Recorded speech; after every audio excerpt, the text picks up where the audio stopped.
چوار ساڵی ڕابردوو بۆ خەڵکی کوردستان و حکوومەتی هەرێم پڕ لە نائارامی بوو. کوردستان بە دۆخێکی نەخوازراوی نائارامی و سیاسی و دارایی تێپەڕی.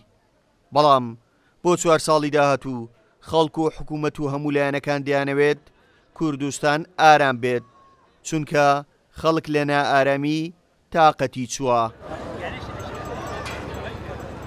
یەکێتی نیشتیمانی کوردستان کە یەکەم دروشمی لە هەڵبژاردنەکان ئارامی بوو، دەیەوێت لە 4 ساڵی داهاتوو بەکردەوە ئارامی لە کوردستان بچەسپێت.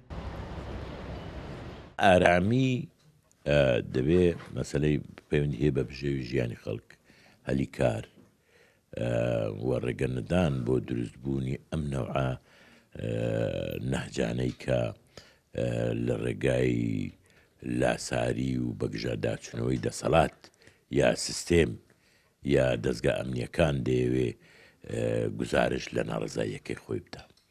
یعنی هەوڵی ئەوە بدەین خەڵک لە ڕێی خەدەماتی باش، دۆزینەوەی هەلی کار، خۆشکردنی گوزەرانی خەڵک، ناڕزاییەکانی کەم بکەینەوە بۆ ئەوی حەز بە هەڕەشە نەکا لەسەر ژیانی خۆی، ئەویش هەڕەشە لە سیستێم و ئیستیقرار نەکا. ساڵانی ڕابردوو جگە لە مەترسی تیرۆرستانی داعش و قەیرانی دارایی، ناکۆچی سیاسی نێوان حزبەکان دۆخی کوردستانی نائارام کردبوو، بەتایبەت دوای پەخستنی پارلەمان کە لایەنەکان پارتیان وەک کاراکتەری سەرەکی دروستکردنی دۆخەکە دەبینی. ئێستا پارتی دەڵێت دەمانەوێت سوود لە هەڵەی ڕابردوو وەرگرین.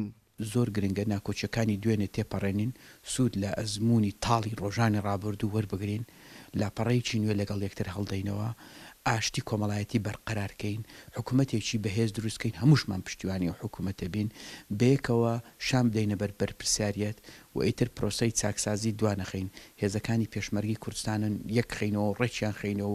گۆڕان 4 ساڵ پێش ئێستا کە پێی خستە کابینەی هەشتەم ڕایگەیاند دەیانەوێت 4 ساڵی ئارامی بەڕێ بکەن، بەڵام پێچەوانەکەی دەرچوو، کەچی ئێستاش گۆڕان هەر دەڵێت ئارامیمان دەوێت.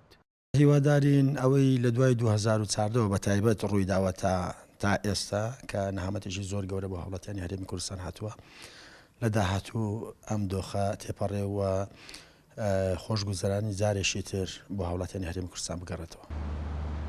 ئێستا لە هەرێمی کوردستان خولی تازەی پەرلەمان دەست بەکار بووە، لە داهاتووشدا حکوومەتی تازە پێک دێت و دەست بەکارەکانی دەکات. هەمووان بە خەڵک و حزبەکان و حکوومەتیشەوە چاویان لەوەیە ئەو نائارامەی لە ڕابردوو ڕوویدا جارێکی تر ڕوو لە هەرێمی کوردستان نەکاتەوە.